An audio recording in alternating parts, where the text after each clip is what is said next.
Imaginez Marseille au petit matin.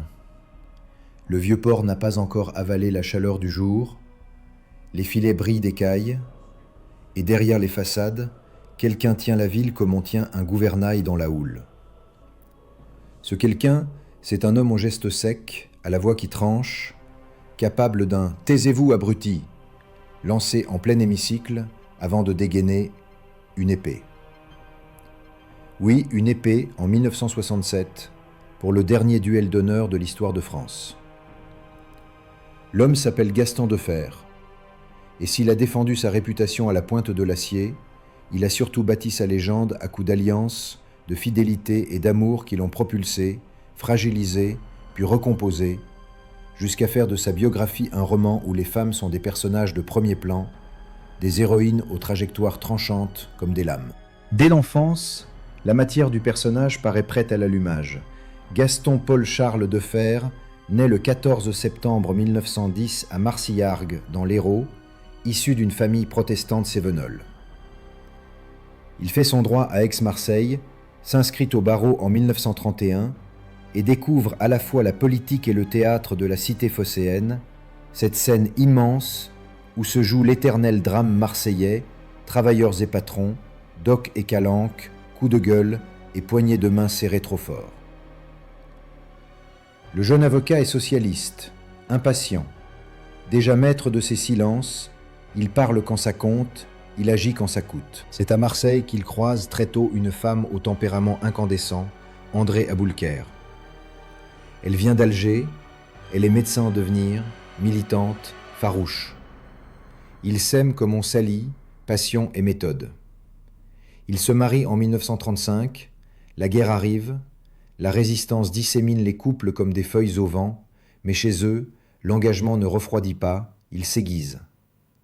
André rejoint l'Action clandestine, siège plus tard à l'Assemblée consultative provisoire, l'une des premières femmes à y prendre place.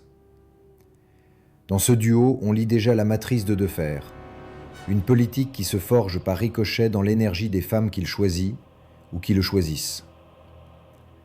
Le divorce viendra en 1945, sans éteindre la légende intime. André restera la première, celle qui, au cœur des années noires, l'élève à la hauteur des décisions vitales. La Libération, elle, lui offre ce dont rêvent les bâtisseurs. Une ville, un journal, du pouvoir. En 1944, il est nommé maire de Marseille une première fois. Après une parenthèse, il y reviendra en 1953 et ne lâchera plus l'hôtel de ville jusqu'à sa mort 33 ans plus tard, une longévité qui donne au mot baron l'épaisseur d'une région entière. Son style ? Gouverner une ville archipel avec des cordages de syndicalisme, de négociation, d'autorité, noués tantôt à gauche, tantôt au centre, parfois même avec une droite locale quand il le faut. Defferre comprend qu'à Marseille, la politique est un art de navigation. On change d'amure pour garder le cap. Et puis il y a cet autre levier, celui qui façonne l'opinion, la presse. À la Libération, il cofonde Le Provençal, grand quotidien du Sud-Est. Plus tard, dans un geste que d'aucuns qualifieront de diabolique mais habile, il met la main sur Le Méridional, un titre très à droite. Laisser à ce navire une apparente liberté éditoriale alors qu'on tient la flotte, c'est comprendre que la vraie bataille se livre à la confluence de l'information et de l'influence. L'image est forte.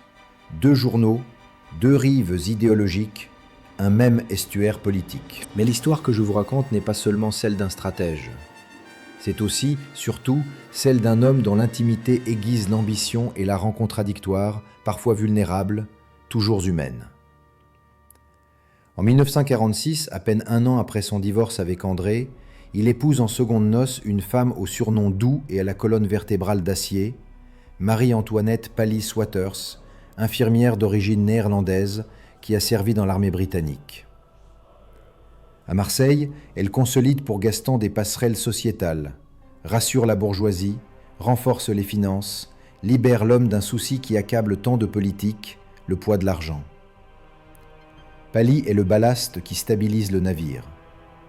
Courageuse, pragmatique, elle met ses 2 mains sur la table quand il faut signer et son regard sur l'horizon quand il faut attendre. Dans cette décennie d'après-guerre, Defferre n'est pas seulement marseillais, il est national.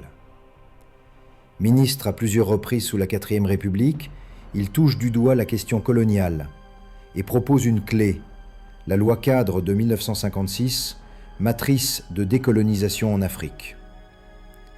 Cette réforme porte son nom et le nom porte loin. L'homme se façonne une stature d'État.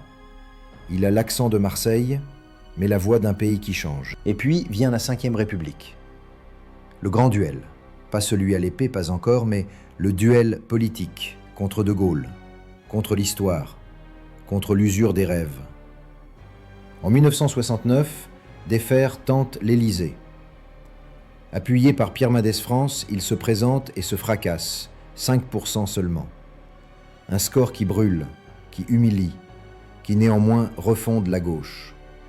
À l'ombre de cet échec, germe l'idée d'un nouveau parti socialiste, d'une recomposition qui bientôt hissera François Mitterrand au sommet. Paradoxe, perdre pour faire gagner les autres, échouer pour dessiner la victoire de demain, c'est aussi une forme de puissance. Avant ce printemps funeste des urnes, il y avait eu ce printemps flamboyant de l'acier. L'image est entrée dans l'album mythologique de la République.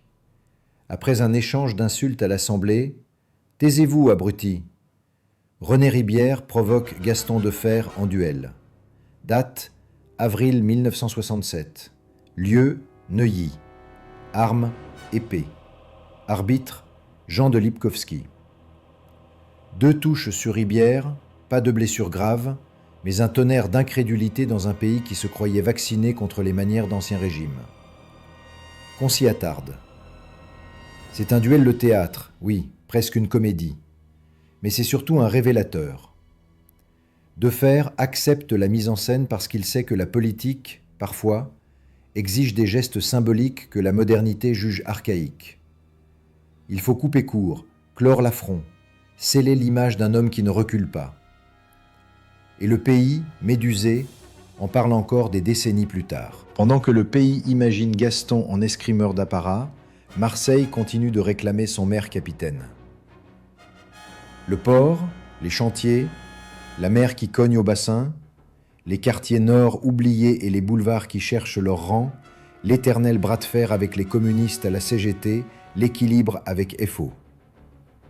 Defferre gouverne comme on négocie une escale compliquée, chaque remorqueur à sa place, chaque remous surveillé. Les femmes de sa vie, et nous en viendrons à la dernière, flamboyante, ne sont pas des ombres portées. Elles colorent la stratégie, elles rythment ses métamorphoses. André, le feu résistance. Pally, le granit social.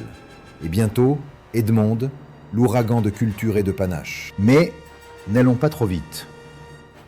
Car au cœur de cette montée en tension, il faut un instant s'arrêter sur un détail qui n'en est pas un. La manière dont Defferre conçoit la fidélité.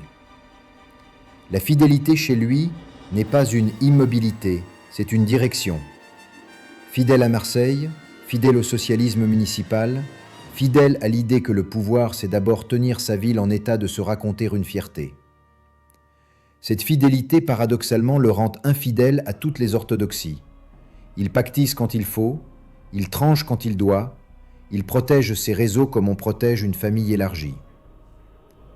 Dans ce théâtre, les amours ne sont jamais loin des intrigues. Elles fournissent des confidents, elles ouvrent des salons, elles adoucissent des combats.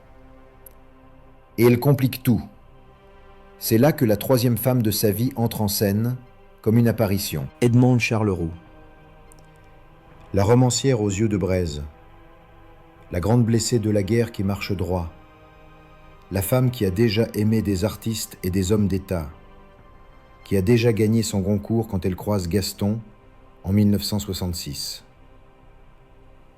Imaginez la rencontre. Lui, maire souverain d'une ville qu'il adore et le redoute. Elle, reine d'un monde littéraire qu'elle bouscule, haute lignée, verve acérée, élégance non négociable.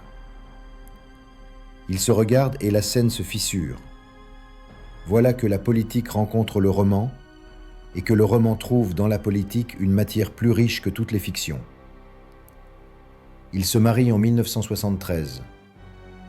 Elle deviendra plus tard présidente de l'Académie Goncourt, mais surtout, elle deviendra l'alliée la plus spectaculaire de Gaston. Une complice qui sait faire claquer les portes des palais et ouvrir celles des bibliothèques. Edmonde n'est pas seulement une épouse, c'est une dramaturge de l'image publique. Elle comprend comment une ville s'écrit, comment un homme se raconte. Dans les années où la gauche se reconstruit, elle incarne une aristocratie des lettres qui se mêle au sel des docs. Sa légende amoureuse à elle, Orson Welles, Maurice Druon, des diplomates, des silhouettes d'ombre et de lumière, jusqu'au fantasque Kadhafi, selon ses propres dires, nourrit les gazettes. Avec Gaston, ce n'est pas un mariage de convenance, c'est un mariage de puissance. Elle apporte l'éclat, il apporte la scène, et tous les deux ajoutent à Marseille un supplément d'âme. Le soir, on les voit dans les loges, on les imagine dans les bibliothèques, on devine des colères, des éclats de rire et parfois des silences qui disent l'essentiel. Mais restons honnêtes avec la vérité des sources. Sur les maîtresses de Gaston, il y a plus de murmures que d'archives, plus de clins d'œil que de preuves. Les villes-ports aiment les légendes, et Marseille tient à ses commérages comme à sa pastis-thérapie. Alors retenons ce que l'on sait, ce qui s'établit. 3 mariages, 3 mondes. André, la combattante, dont le destin personnel et politique s'écrit au front. Pally, l'infirmière néerlandaise devenue colonne domestique et sociale, qui sécurise le quotidien et apaise l'orage matériel. Edmonde, la romancière reine, qui donne à cette histoire un souffle lyrique, tellement lyrique qu'un jour, à la télévision, elle se permet un bon mot. Marseille, c'est la 4e épouse de Gaston. Tout est là. La première, André. La 2e, Pally. La 3e, Edmonde. La 4e, la ville. Et cette dernière ne laissera jamais beaucoup de place aux autres. Entre-temps, Mitterrand est arrivé. 1981. La gauche s'installe et Deferre rêve un instant de Matignon. Le président pèse, soupèse, jauge. Il garde Mauroy à la tête du gouvernement mais offre à Gaston les clés du ministère de l'Intérieur avec la décentralisation en prime. Place Beauvau, l'ancien maire de Marseille, invente un pays où les villes et les régions respirent mieux. La grande loi de 1982 porte son nom, comme si l'architecte municipal avait reçu mandat de repenser l'architecture nationale. Ce n'est pas un hasard. Un homme qui a appris à gouverner une ville-monde sait ce que signifie partager le pouvoir. Et le pays change. Marseille sourit. Edmonde jubile. Mais l'intérieur, c'est aussi la tragédie en uniforme. En 1983, 2 policiers tombent sous les balles d'Action Directe. Les funérailles tournent à la colère. On réclame sa démission. On bouscule jusqu'aux grilles du pouvoir. Deferre, alors, se heurte au revers de la modernité. Quand on ouvre les fenêtres de la démocratie locale, on doit aussi affronter les tempêtes de la violence. Il remet une lettre de démission non datée. L'image est rude. Le vieux lion, contesté par les siens, regarde la meute gronder et serre les dents. On le remplacera 1 an plus tard au ministère, mais la trace demeure. C'est un chapitre à la fois politique et intime. Le choc, le doute, et dans l'ombre, Edmonde qui tient la lumière. Revenons aux images, car votre oreille, qui écoute, fabrique ses propres plans de coupe. Voyez la silhouette de Gaston sur la canebière au crépuscule.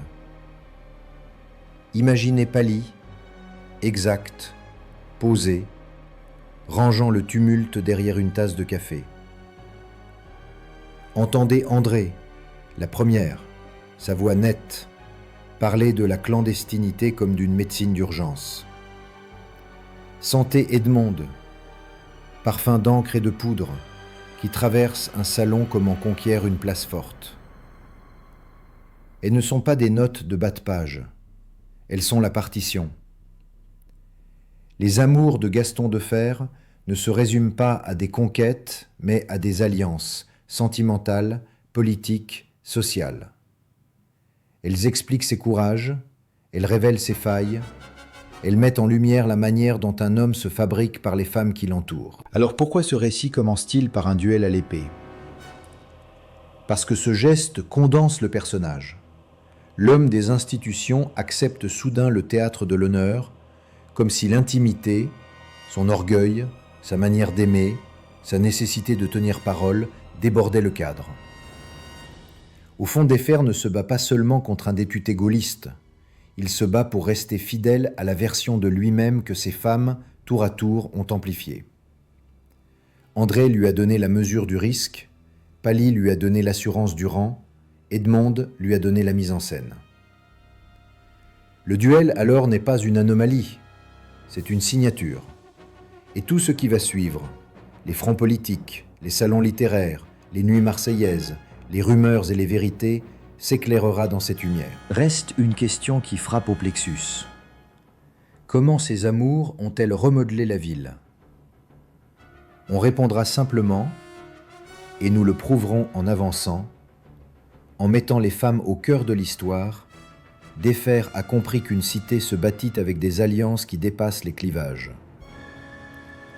Dans une Marseille perpétuellement disputée, il a pris la main d'André pour tenir la ligne du courage, la main de Pally pour tenir la ligne de flottaison, la main d'Edmonde pour tenir la ligne des récits. Et la ville, cette quatrième épouse, a répondu. Dans la suite, nous entrerons dans les scènes où l'intime et le public se nouent, la résistance qui murmure des serments d'amour, les dîners où une phrase d'Edmonde renverse une table politique, les jours où Pally tient la maison pendant que Gaston tient l'intérieur, les soirs où Marseille, jalouse, exige tout. Nous entendrons les voix, nous verrons les gestes, nous sentirons les fissures. Et nous garderons le regard fixé sur ce point dur, la vérité des faits. Oui, ce récit se veut romanesque, mais rien de ce qui s'y jouera ne flottera sans ancrage. Date, mariage, fonction, loi, le duel, tout cela est attesté, documenté, vérifiable. Le reste, l'électricité des regards, le froissement des robes, l'odeur de la mer au petit matin, appartient à la seule réalité qui compte à la fin, celle que l'on peut voir, entendre, respirer. Car c'est bien de cela qu'il s'agit, vous raconter la biographie d'un homme par les destins des femmes qui l'ont fait tenir debout, puis l'ont poussé plus haut, parfois trop haut.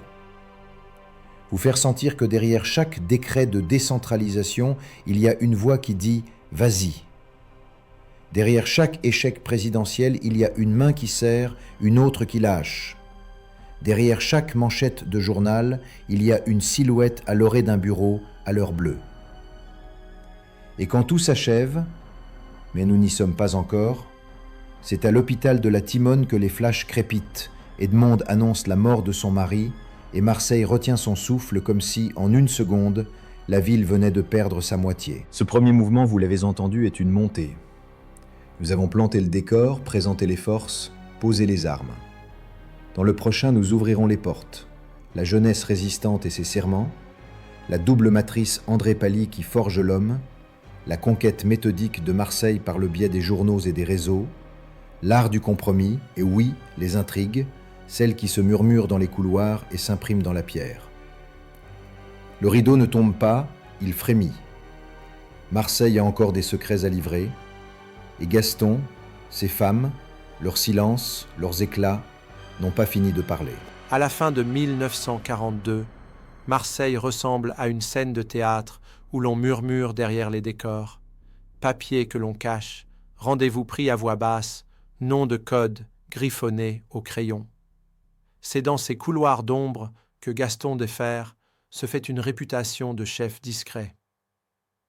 L'avocat réformé pour raison de santé, qui choisit quand même de s'engager, qui rejoint les réseaux socialistes de résistance et coordonne patiemment, tenacement, ce qui peut l'être encore dans une ville sous coupe réglée.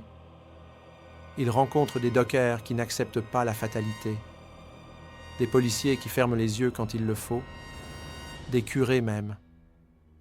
La résistance est une confrérie où l'on prie chacun à sa manière, mais pour le même salut. Dans cette forêt de main tendue, un noyau se structure autour de Félix Gouin, de Daniel Mayer, du réseau Brutus. Et Gaston, lui, apprend deux choses qui ne le quitteront plus. Que le courage s'organise et que la loyauté se prouve par des actes minuscules, au jour le jour. Les archives, sobres, disent l'essentiel. L'oreille, elle, peut imaginer la rumeur des pas dans l'escalier, les fichiers qu'on déménage en catastrophe, la ville qui mord sa langue pour tenir. Au milieu de cette clandestinité, l'intime ne s'efface pas, il s'aiguise. Le premier amour, André déjà évoqué, n'est pas une simple silhouette au fond du plan. C'est une femme d'étude et de volonté, laquelle circulera ensuite entre université et politique, avec une densité qui explique la chaleur puis la cassure. Les historiens notent qu'elle a ouvert à Gaston des horizons intellectuels et militants, aux confins de la gauche, dans cette atmosphère des années 1930 où l'on discute à la fois de justice sociale et d'avant-gardes artistiques.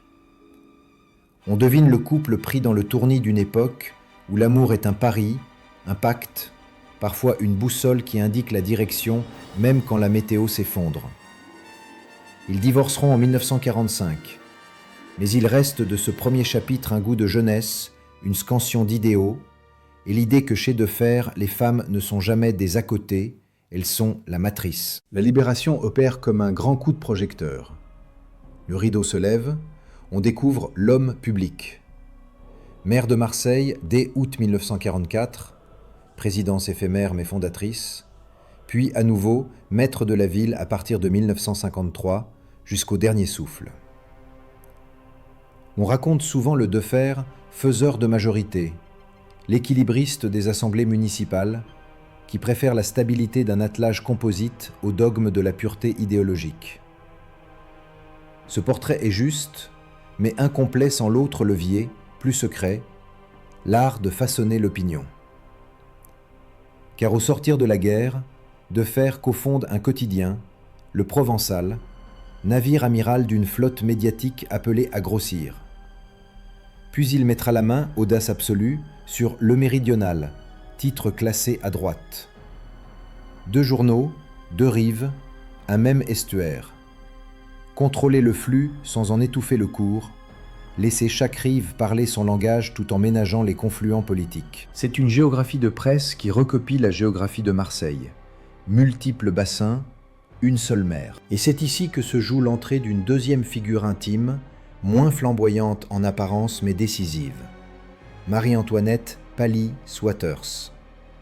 Une femme de guerre, elle a servi dans l'armée britannique, au sens pratique aigu, et qui, après 1945, donne à Gaston 2 appuis rares, la respectabilité d'un ancrage bourgeois et la sécurisation matérielle. Les témoignages convergent. Paley a fermé les ponts entre l'hôtel de ville et les salons où se décide l'argent. Elle rassure, elle défatigue le politique de ces urgences domestiques qui vampirisent l'énergie. Ce n'est pas un détail. Dans la France des Trente Glorieuses, Marseille se reconstruit, se modernise, appelle des investissements. Un maire qui peut regarder loin parce que le proche est tenu, c'est un maire qui gouverne mieux. À la maison, dit-on, Paley a le bon sens des choses qui durent. En politique, elle sait quand il faut téléphoner, quand il faut se taire, quand il faut simplement être là, solide. Pendant que ce couple stabilise la trajectoire, le Parlement fait de Defer un homme d'État. Le ministre des colonies, on dit bientôt de la France d'outre-mer, porte en 1956 une loi cadre qui ouvre la décolonisation en Afrique. On pourra toujours discuter des limites, de la lenteur, des violences qui suivront. Il n'en reste pas moins que la loi Defer est un sismographe.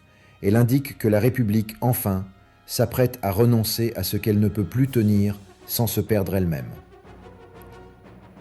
Pour l'homme de Marseille, c'est une bascule de stature. Son accent sera désormais entendu au-delà des quais, jusque dans les capitales africaines où l'on surveille Paris comme on surveille un ciel d'orage. Mais l'histoire, parfois, ne vous remercie pas tout de suite. Sous la Ve République, la verticalité gaulienne étouffe les ambitions latérales.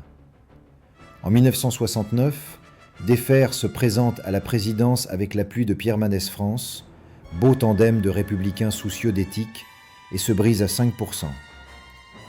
La gauche y perd une illusion, mais y gagne une intuition. La recomposition n'est pas une coquetterie, c'est une urgence. Au congrès d'Épinay en 1971, Defferre, qui n'aimait guère l'union sans contrepoids, aide pourtant Mitterrand à prendre le leadership socialiste. Il a compris qu'à défaut d'être l'aigle, il peut être l'architecte du nid.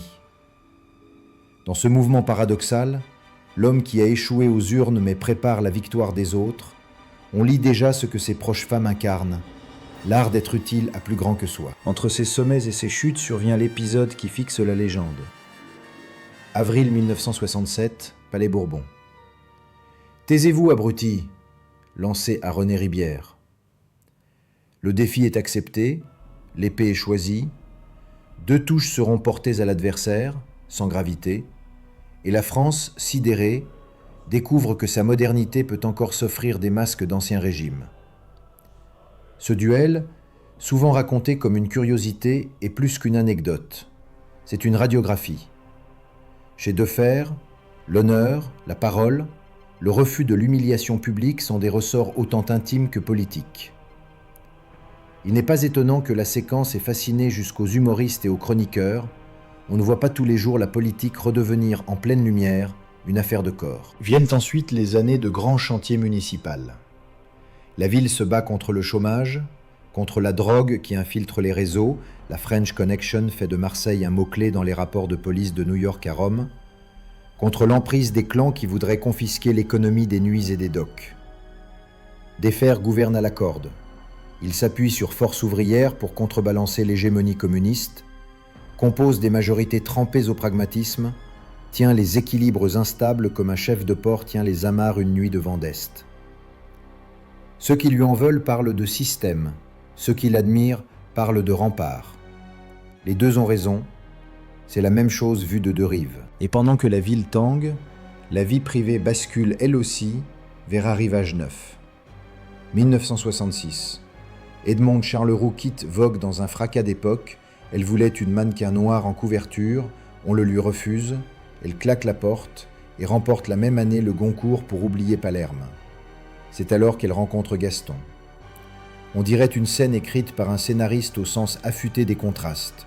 D'un côté, la romancière à la beauté statuaire, fille et petite-fille d'industriels et de diplomates, blessée de guerre, héroïne par tempérament.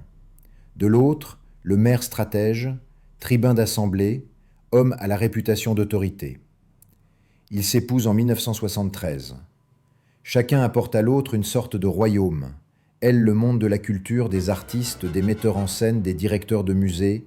Lui, la grande ville à façonner, ses budgets, ses décrets, ses fêtes et ses drames. Le couple est un court-circuit, et Marseille soudain devient une scène. On a beaucoup écrit, parfois trop, sur l'influence d'Edmond. Le fait est qu'elle invente un rôle, sans mandat, sans portefeuille, mais avec une efficacité redoutable. Animatrice d'une politique culturelle qui porte sa marque, première dame d'un hôtel de ville qui est lyrique d'idées, de connivence, d'exigence. Des chercheurs ont parlé, non sans ironie, d'une gestion non démocratique de la culture. Manière de dire qu'un pan de la décision a glissé de la délibération publique vers le salon où se croisent écrivains et conservateurs. Est-ce choquant ? Peut-être. Est-ce fécond ? Souvent. Marseille a besoin de symboles et d'ambition. Edmond en a à revendre. Et d'un trait d'esprit, elle résume la vérité du couple. Marseille, c'est la 4e épouse de Gaston. Le bon mot est resté. Reste la part d'ombre. Les rumeurs d'amour furtives, de fidélités élastiques, d'intrigues où la ville entière se prend pour un chœur antique commentant la vie de ses héros. Ici, il faut tenir la ligne de crête entre le racontard et le vérifiable. Ce que l'on sait, c'est l'essentiel. 3 mariages, 3 mondes. André, la première, dont la trajectoire intellectuelle et politique éclaire la jeunesse de Gaston. Pally, la seconde, l'alliée de reconstruction, résistante, soutien matériel et social. Edmond, la troisième, le panache littéraire, l'exigence, l'éclat, l'entremise culturelle qui transforme Marseille en capitale symbolique. Le reste, les murmures, appartient à Marseille autant qu'à l'homme. Les docs aiment leur légende. L'hôtel de ville n'est pas une forteresse étanche, et les regards dans les loges savent parfois plus que les archives. Mais notre récit se tiendra à ce qui est solide, à ces lignes avérées qui suffisent déjà à faire roman. 1981. Coup de tonnerre. Mitterrand à l'Élysée. On dit que le président, un temps, a rêvé de confier Matignon à Defer. La montre, l'âge, les équilibres du parti en décident autrement. Qu'importe, Gaston réclame l'intérieur, la maison des tempêtes, avec la décentralisation. 8 mois plus tard, la loi transfère des blocs entiers de pouvoir vers les collectivités. Les préfets grinceraient des dents si l'on collait un micro sous leur bureau. Dans les conseils généraux et les mairies, on respire enfin à plein poumon. Defer accomplit là son acte 2 national. Après avoir libéré des territoires lointains d'un centre trop lourd, il allège le centre lui-même au profit des territoires proches. C'est cohérent, c'est risqué, c'est fondateur. Et le soir, à la maison, Edmond, qui connaît le poids des symboles, sait ce que cela veut dire. On a changé la carte mentale du pays. Mais le ministère de l'Intérieur est une pièce tragique. 31 mai 1983. 2 policiers tués par action directe. Les obsèques tournent au tumulte, la colère des forces de l'ordre monte comme une houle, le cortège bouscule jusqu'aux abords de l'Élysée. Defer remet une lettre de démission non datée, geste à la fois politique et intime, manière de dire « si je suis un poids, je pars », mais aussi de signifier qu'un ministre de l'Intérieur assume les tempêtes jusqu'au bout. 1 an plus tard, Pierre Jox le remplacera. L'homme, touché, rentre à Marseille comme on revient au port après une mission trop longue. On imagine la maison ce soir-là. Edmond range les micros, referme la porte, verse un verre et décide de remettre, pour un temps, le récit à plus tard. Ce plus tard ne sera pas un apaisement. Les années 1980 ont la dureté des retours de manivelle. Les réseaux se tendent, les fidélités s'ébrèchent, les ambitions locales trouvent soudain l'occasion d'oser. Au printemps 1986, une bataille interne saigne la Fédération socialiste des Bouches-du-Rhône. Defer, pour une fois, n'a plus la main.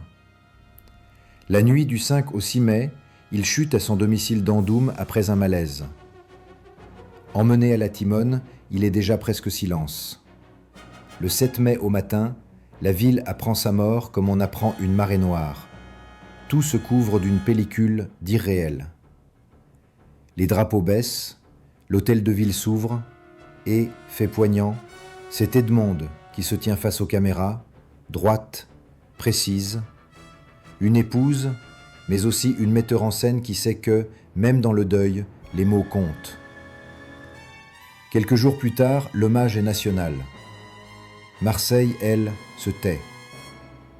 On n'enterre pas seulement un maire, on enterre une époque. Dans le contre-champ de ces cérémonies, les femmes, les 3 de notre récit, se remettent en marche, chacune à sa façon.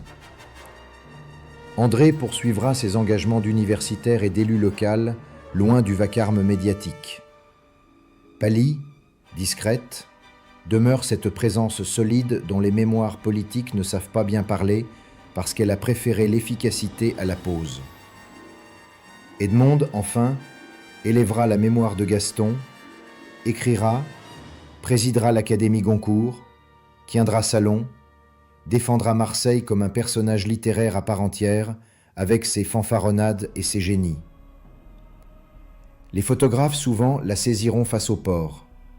Veuve rayonnante, contradiction vivante, comme si la ville décidément était passée dans les veines de l'écrivaine. Alors si l'on resserre le fil, biographie et relations, mariages et intrigues, qu'a-t-on vu? Un homme qui a transformé sa vie amoureuse en stratégie d'existence. La première lui offre les idées et la ferveur. La seconde lui donne l'assise. La troisième lui fait cadeau d'une mise en scène. Chez d'autres, ce serait du théâtre. Chez Defers, c'est une manière d'être exacte. Il ne se cache pas derrière ses alliances, il s'en sert pour tenir. Et c'est là qu'il faut laisser venir un frisson. Chacune de ces femmes, à sa manière, a payé le prix de l'ombre projetée par la ville. Être la femme de, dans une cité qui fait métier de commenter le moindre geste, c'est accepter d'être vu, jugé, comparé. Eux ont tenu, elles ont tenu, et de cette tenue est née une histoire où la politique cesse d'être un organigramme pour redevenir, enfin, une affaire de destin. Reste le chapitre qui vous attend, la mécanique intime des colères et des pardons, les dîners où le rire d'Edmond désamorce une guerre de préséance, les après-midi où Pally reçoit un visiteur dont l'avis pèsera lourd sur un vote, les lettres d'André qui rappellent à Gaston d'où il vient. Les liaisons dangereuses ne sont pas que des romans. À Marseille, elles peuvent être des politiques publiques. Nous ouvrirons ces portes, preuves en main, images à l'appui, les unes fixées par la télévision et les archives, les autres invisibles, mais si cohérentes avec ce que l'on sait du tempérament des protagonistes qu'elles deviennent presque tangibles. Au premier regard, on croit que tout est simple. Un maire, une ville, 3 amours. Mais plus on approche, plus les lignes se déplacent, comme ces mirages de chaleur au-dessus de la route. Marseille fait ce miracle cruel, elle absorbe les destins qui la gouvernent, elle les recoue à sa propre peau. Et chez Gaston Defers, ce greffage se voit à l'œil nu. Ces alliances privées ne sont pas des parenthèses, elles sont des prolongements nerveux de sa manière de tenir le pouvoir. L'homme des équilibres instables fabrique, dans le secret des salons, des compromis qui deviendront politique publique. Il canalise par la persuasion, par la tendresse ou par un silence implacable, l'énergie de ceux qui l'entourent et souvent, d'abord, l'énergie des femmes. Revenons à une image. La table ovale d'un appartement bourgeois d'Andoum. À gauche, des épreuves d'imprimerie, encore tièdes. À droite, un agenda municipal qui déborde. Au centre, Edmond Charleroux, épaule droite, menton levé, l'œil qui coupe. Elle parle d'une exposition à inventer, d'un musée à réveiller, d'une soirée où le velours des loges devra se mêler au cuir tanné des dockers. Elle n'a pas de portefeuille, mais elle a la force d'un récit. Faire glisser Marseille du cliché de la French Connection à l'icône d'une capitale méditerranéenne qui assume le mélange des classes et des mythes. Sa biographie l'y prédispose. La guerre, les blessures, Vogue quittée dans un fracas d'époque parce qu'elle voulait une femme noire en couverture, puis, la même année 1966, le Goncourt pour oublier Palerme, avant la rencontre avec Gaston et un mariage en 1973. Les dates sont nettes, la geste est flamboyante et l'accord est clair. Elle apporte l'éclat, il apporte la scène. Sur l'autre rive, ce que l'on nomme l'appareil, les journaux, les réseaux, la fabrique de l'opinion.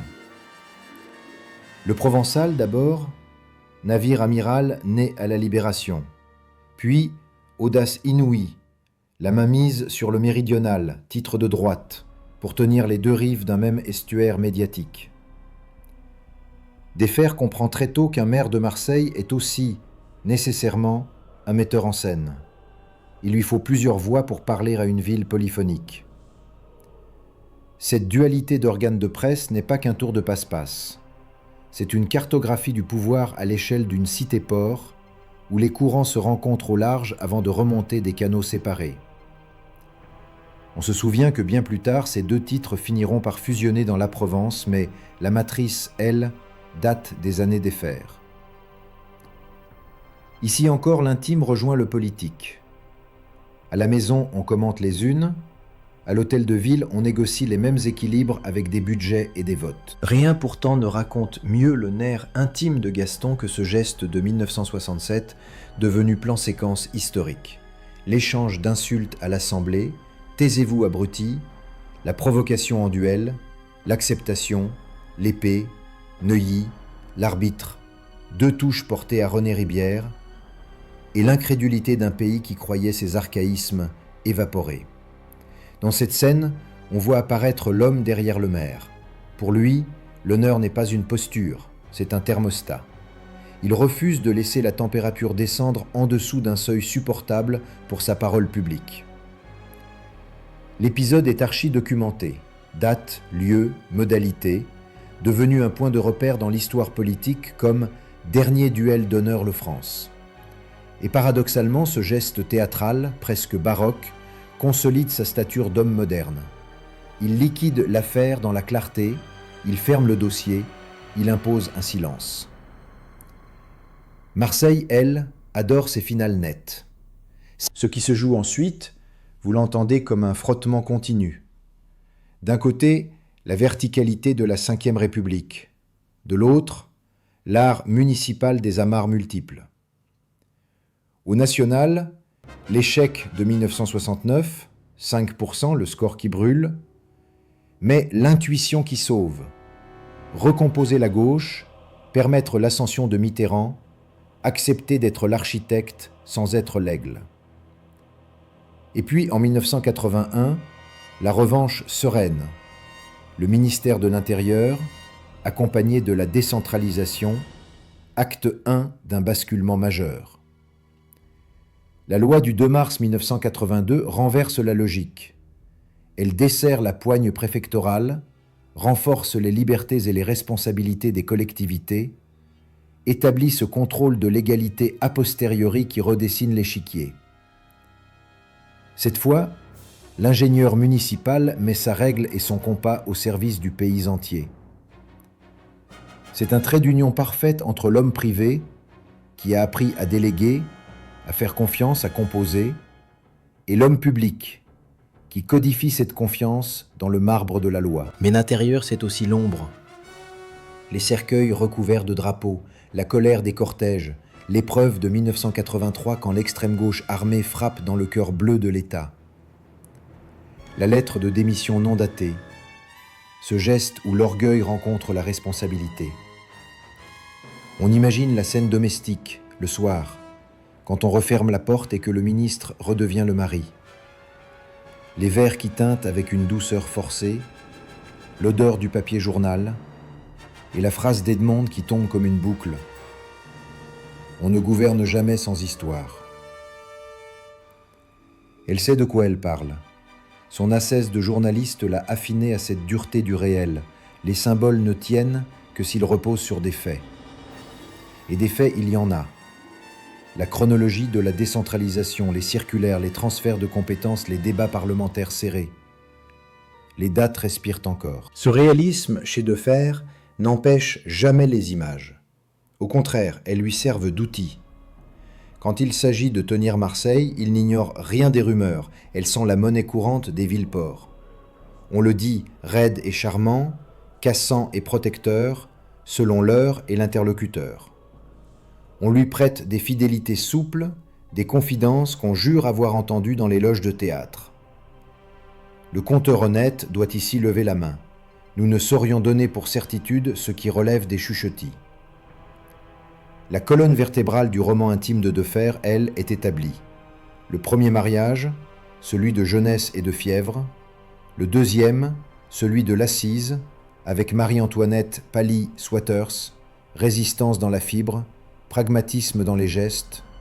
Le troisième, enfin, celui de l'éclat, avec Edmond, qui deviendra plus tard présidente de l'Académie Goncourt. La phrase qui résume la vérité du couple, « Marseille est la 4e épouse », dit mieux que de longs chapitres cette fusion entre l'homme et la ville, et la place singulière de l'épouse écrivaine au centre de ce théâtre. Ce théâtre avance par scènes courtes, presque des plans de cinéma. Un déjeuner où Paley fait et défait en 3 coups de fil un blocage de chantier. Une répétition générale à l'opéra où Edmond, bras croisés, décoche un non qui vaut amendement à un budget. Une visite au quartier nord où Gaston écoute sans prendre de notes puis donne sa décision en 4 phrases. Une soirée au Vieux-Port où un journaliste malicieux se risque à pousser l'ironie trop loin et récolte un silence qui refroidit tout un parterre. Sur chaque scène, une même logique d'énergie. L'intime sert d'accumulateur. Là où d'autres brûlent en solitaire, Gaston redistribue le courant. Il branche la ville sur les femmes qui marchent avec lui. Cette technique, ce tempérament, explique une longévité inouïe. Elle explique aussi les blessures. Quand l'un des accumulateurs chancelle, c'est tout le réseau qui clignote. Les grands textes disent la même chose, à leur manière. En 1956, quand la loi cadre qu'il porte comme ministre de la France d'Outre-mer prépare l'autonomie des exécutifs locaux en Afrique, on pourrait croire que l'inspiration vient d'une pure doctrine de gouvernement. Elle vient aussi d'une expérience organique, l'idée qu'un pouvoir trop vertical finit par casser la vie réelle et que l'on gouverne mieux en laissant de la souplesse au terrain. Les historiens discutent la portée exacte de la loi, ses limites, ses effets divergents selon les territoires, mais personne ne conteste sa dimension de seuil. La même main, 26 ans plus tard, signera l'autre seuil, celui de la décentralisation française. L'intime ici n'est pas anecdotique. C'est la formation lente d'un homme qui a appris, par ses alliances privées, à céder pour mieux tenir. Et puis il y a cette fin, brutale, presque volée, du printemps 1986. La nuit se brise dans l'escalier d'Andoum, l'ambulance file vers la Timone, et Marseille se fige comme si la mer s'était arrêtée. Le lendemain, les caméras s'alignent, les journalistes se regardent, et c'est Edmond qui donne, avec une gravité de funambule, les mots que la ville n'arrive pas à prononcer. On ne perd pas seulement un maire, on perd un angle, une façon d'enchaîner les plans du récit collectif. Les nécrologies rappellent le duel, les lois, les bagarres sociales, les nuits d'élection et les matins d'inauguration, mais dans les cafés, ce sont les histoires qui reviennent. Un jour, je l'ai vu, il m'a dit « Elle, vous savez, c'est elle qui... » Ces minuscules anecdotes qui réparent la grandeur officielle. L'histoire garde trace jusqu'au bandeau des journaux du matin, jusqu'au reportage tourné devant l'hôpital où l'on annonce sa mort. La mythologie locale s'est travaillée vite. Que reste-t-il si l'on serre enfin le plan ? Une équation précise. L'autorité comme art du partage. L'amour comme technique de gouvernement. La mise en scène comme politique publique. Defer n'a jamais opposé la Chambre au Conseil, ni la confidence au décret. Il a tenu ensemble ces mondes, acceptant la rumeur parce que Marseille exige qu'on l'écoute quand elle bavarde, mais s'arrimant toujours aux faits. Et les faits, on les possède. Date du duel, chronologie des lois, biographie d'Edmond, cartographie de la presse, cérémonial de la fin. Autour, des zones grises. Les murmures, les sourires, les on-dit. Notre récit, lui, se contente d'un pacte clair avec l'auditeur. Vous donnez, avec la fièvre qu'il faut et l'exactitude qu'on doit, un roman vrai. Le vrai, ici, porte des noms. La fièvre, des images. Et l'on comprend, à mesure que la tension monte, pourquoi Edmond a pu dire sans emphase que Marseille était l'épouse supplémentaire. La ville jalouse, exigeante, insatiable, celle qu'il faut aimer d'abord pour espérer aimer le reste. Dans le dernier mouvement, nous descendrons d'un cran au niveau des battements. Les dîners à huis clos où un vote bascule, les colères rentrées, les pardons arrachés, les lettres échangées et les portes closes, les instants où l'on devine ce qu'une maîtresse peut vouloir dire, influence, relais, simple écoute, et la façon dont l'appareil marseillais, à la force des réseaux, redistribue ses confidences en politique concrète. Nous garderons le cap. À chaque fois que la légende se montrera trop pressée, nous la tiendrons par la manche pour la confronter aux documents.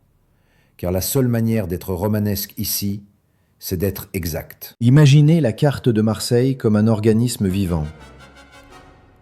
Des artères qui montent de la mer vers les collines, un cœur battant au vieux port, des poumons dans les calanques, et partout, des nerfs sensibles qui réagissent au moindre choc. Dans cet organisme, l'amour n'est pas un luxe, c'est une hormone. Chez Gaston Defferre, ces hormones ont des prénoms. André, Pally, Edmonde, et avec elles des symptômes politiques. Audace, stabilité, panache. La dernière courbe de notre récit est celle où tout se mêle. Confidence, intrigue, nuit blanche, choix d'État. Non pas une galerie de potins, mais le mécanisme intime qui chez lui transforme les sentiments en décision. D'abord, une scène courte, presque muette. Un dimanche après-midi, volet mi-clos, un plateau d'argent, des verres encore humides. Pally Swatters referme un carnet de téléphone. Elle sait qu'un banquier hésite, qu'un entrepreneur boude un appel d'offres, qu'un adjoint s'est brusqué au détour d'un mot. Elle ne fait pas de politique, dit-elle. Elle en fait quand même, à la manière des soutes. Elle règle la pression. Parfois, c'est une invitation glissée à la bonne personne. Parfois, au contraire, c'est un vide savamment organisé. Pas d'appel, pas de sourire, pas de chaise. Elle a la patience d'un clapot qui use la pierre et la prudence d'un phare. Dans ces heures où tout peut dérailler, sa présence recolle l'axe. Gaston a l'air de ne rien voir, il voit tout. Il sait que l'autorité ne tient que si quelqu'un à la maison en garantit la température. Puis un autre plan, plus brûlant. La voix d'Edmonde Charleroux qui fend l'air comme une lame satinée. Dans un salon encombré de livres, elle propose un musée réinventé, une exposition audacieuse, un festival qui déplace les lignes entre quartier populaire et salon feutré. Elle parle de Marseille comme on parle d'une héroïne blessée qu'il faut maquiller sans dissimuler ses cicatrices. Sa force est double. Une mémoire de guerre, la douleur n'est pas un concept pour elle, et une esthétique de magazine, l'image comme levier du réel. À l'opéra, dans un bureau de conservateur, sur une scène d'avant-première, on la voit, geste précis, sourire tenu. Elle ne supplée pas le maire, elle ajoute une couche de narration à la ville. Il arrive que cela froisse. Qui décide? Où? Comment? Mais la vie d'une cité a besoin de ces frottements qui font des étincelles. Et quand la poussière retombe, Marseille a gagné une histoire à se raconter devant le miroir. Au centre, comme un pivot, un homme qui n'a jamais confondu l'intimité avec le repli. Defferre ne cache pas ses colères, il les utilise. Il ne brandit pas ses amours, il en fait des digues. Les liaisons, chez lui, ne sont pas des conquêtes à additionner, mais des architectures. André fut la poutre maîtresse d'une jeunesse qui basculait dans l'engagement. Pally, la charpente qui rend la maison habitable pendant les gros temps. Edmonde, la façade qui prend la lumière et donne à tout l'édifice une allure. On a souvent tenté de réduire la politique à des chiffres, à des nombres de voix, à des majorités arithmétiques. À Marseille, cela n'a jamais suffi. Il fallait des visages capables de rallier autant que des programmes capables de convaincre. Il fallait ce mélange troublant d'émotions et de décisions qui rendent une ville loyale. Regardez maintenant les intrigues qui serpentent. Une rumeur naît dans un foyer syndical, se glisse au comptoir d'un café des réformés, remonte par la bouche d'un chroniqueur et arrive, roide, sur le bureau du maire. On dit que... Il paraît que... Les mots sont des feux de brousse. Le réflexe de Gaston? ne pas courir derrière toutes les flammes. Il ajuste l'oxygène. Un démenti sobre ici, un silence ailleurs, une vérité sèche quand c'est nécessaire. L'art n'est pas de tout dire, mais de dire ce qui stabilise. Dans ce travail de funambule, les femmes comptent. Une phrase de Pali au bon interlocuteur, un regard d'Edmond lors d'un vernissage, une carte manuscrite envoyée après un dîner, ce sont des gestes minuscules qui font tomber des murs. On a tort de les croire décoratifs. À Marseille, le symbole a du poids. Et puis il y a la part qui ne se voit pas, celle que l'on ne confie pas aux journaux, les pardons. Les pardons entre époux après une phrase trop dure. Les pardons entre alliés après une trahison utile. Les pardons avec soi-même, quand l'échec présidentiel de 1969 retourne comme une lame. Le soir, au bureau, la veste sur le dossier, il arrive que l'on entende la mère depuis l'hôtel de ville, non pas le bruit, mais l'idée de la mère, sa patience, sa brutalité, son indifférence. C'est là que se joue la décision de continuer. Les femmes, à ces heures-là, ne sont pas de simples soutiens, elles sont des miroirs exigeants. A-t-on été juste? A-t-on tenu parole? A-t-on dit non quand il le fallait? Dans ces dialogues, l'homme politique se décante, dépouille ses justifications, garde l'os. Les amours de défaire, dites autrement, sont des systèmes nerveux. André aiguise, elle le confronte aux idées qui blessent et qui sauvent, à l'éthique qui coupe net. Pali amortit, elle prend les chocs, elle transforme la violence des jours en grondements supportables.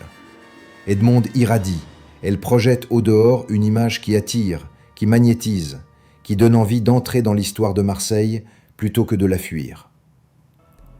Que reste-t-il pour lui? La décision, toujours. Décider quand même. Décider sans tout savoir. Décider sans punir l'indécision des autres. C'est là peut-être sa marque la plus intime, avoir compris que l'autorité n'est pas l'inverse de l'amour, mais sa forme politique. Reprenons souffle et penchons-nous sur quelques scènes-nœuds qui éclairent la mécanique des intrigues. Une réception municipale où l'on a convoqué dans la même pièce des capitaines d'industrie, des patrons de presse, des syndicalistes, des conservateurs de musées et des directeurs de théâtre. À un moment, le brouhaha baisse, on attend une phrase. Défaire par le peu. 5 phrases. Une promesse, un calendrier, un rappel sec à l'ordre public et une brève pirouette qui fait rire sans humilier. Ensuite, il s'écarte. Sur le tapis, c'est Edmond qui circule.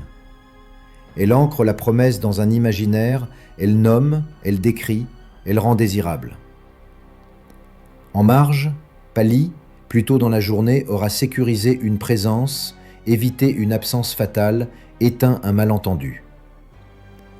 Le résultat, 3 mois plus tard, n'aura rien d'un miracle, un chantier démarre, une exposition s'ouvre, une grève se dégonfle. Les chroniqueurs parleront d'influence. Les acteurs, eux, parleront d'efficacité. Autre scène, plus âpre, une nuit d'élection. Les chiffres entrent comme des vagues courtes, de bureau en bureau. Les couloirs sentent le café, la nicotine, la sueur d'angoisse. On m'annonce une avance, puis une alerte, puis une avance encore. Dans une pièce à part, Pali s'affaire, coupe les conversations dangereuses, réconforte une militante qui pleure. Edmond, elle, reste droite, yeux fixés sur le tableau. Elle n'est pas dupe de la comédie électorale. Elle sait que, demain, la beauté d'une victoire dépendra de la façon dont on la raconte. Quand la confirmation tombe, Gaston serre des mains, embrasse, remercie. On pourrait croire la scène banale. Elle ne l'est pas. C'est là que se cristallise l'alliance entre l'intime et le public. Ce qui se jouera au conseil municipal dans 3 jours est déjà en train de s'écrire dans ce ballet de regards, de gestes, d'intonations. Les intrigues, à Marseille, ne sont jamais un second texte, elles sont la marge où s'invente la première phrase. Reste la morsure du temps. Dans la dernière ligne droite, les fissures s'agrandissent. Amis de 30 ans qui se cabrent, héritiers impatients qui poussent trop fort, adversaires qui flairent une accalmie juste après la tempête. La fédération socialiste s'écharpe, la droite ricane, la rue s'impatiente, les journalistes guettent le faux pas. Au milieu, un homme dont la main se fait plus lourde et dont la voix se brise moins par faiblesse que par lassitude. Edmond comprend vite ce que cette fatigue signifie pour la ville. Un relâchement des récits, un risque d'embrasement. Elle surjoue l'allégresse, multiplie les signes, tient salon comme on tient un front. Pally, elle, reste fidèle à sa diode verte. Tout fonctionne. Tout doit fonctionner. Le téléphone, la voiture, la porte, la table. Il y a des amours qui se mesurent à l'odeur des bouquets, celui-ci se mesure à l'huile des gonds. Et puis vient la chute, irrévocable, presque obscène par sa soudaineté. Une marche manquée, une nuit tachée de bleu, l'hôpital, les flashs. Marseille ressent la nouvelle non comme un événement, mais comme une panne. Une panne d'électricité dans une ville basse de plafond, le silence fait bourdonner les oreilles. Les funérailles, l'hommage national, les phrases justes, et cette image, Edmond qui tient le micro et par la qualité même de sa diction empêche la ville de se dissoudre dans le cri. Elle a transformé, l'instant d'une matinée, le deuil en littérature civique. On dira que c'est de la mise en scène, c'est au contraire la forme la plus nue de la responsabilité. Mettre des mots justes devant un peuple qui n'en a plus. Après, il reste la mémoire, et dans la mémoire, des angles. Ceux qui ont connu Gaston racontent volontiers la dureté, les fulgurances, la sécheresse des noms, la rapidité des oui, le goût du dernier mot, la terreur qu'inspirait son silence. Mais ils finissent, souvent, par raconter les femmes. André, l'étincelle fondatrice. Pally, le poids spécifique de la maison sans lequel rien ne flotte. Edmond, la lumière. À trois, elle dessine la logique d'une biographie qui refuse l'ascèse. Un homme seul n'a pas de ville, aurait pu dire de fer. Il ne l'a peut-être jamais prononcé, mais il l'a vécu. Un homme entouré peut tenir une cité si et seulement si il sait écouter ceux qui l'entourent. C'est la leçon intime, la seule qui vaille au-delà des clivages. Et les amantes, les amours clandestines, les liaisons dont Marseille s'est repue? La vérité est simple. La mer, parfois, jure avoir vu une chose que la terre ne confirmera jamais.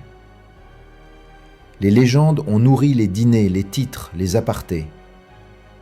Elles disent quelque chose de réel. La chaleur du personnage, sa disponibilité aux rencontres, sa façon de vivre dans des pièces bruyantes, pleines, où l'on n'entend pas toujours son propre cœur. Mais elles ne sont pas le centre.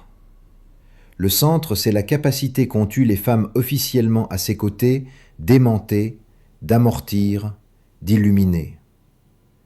Le reste est folklore. Et s'il vous faut une image pour résumer, pensez à une boussole. André fut le nord, Pally l'ouest qui tient la tempête au large, Edmond l'est où surgit la lumière. Au sud, vaste, salée, remuante, Marseille. Nous refermons le récit comme on referme des volets avant la chaleur. Sur la table, il reste des dates, des lois, une poignée de photos et une phrase qui désormais vous accompagnera quand vous arpenterez la Canebière. Marseille, c'est la 4e épouse. Essayez-la en marchant dans le vent de la Joliette. Vous verrez, la ville semble hocher la tête. Parce qu'elle sait, au fond, que l'on ne gouverne pas une cité pareille contre les femmes. On la gouverne avec elles, par elles, parfois pour elles. Et qu'un homme, s'il veut durer, doit accepter que l'amour devienne une politique publique, le seul programme qui tienne quand tout vacille.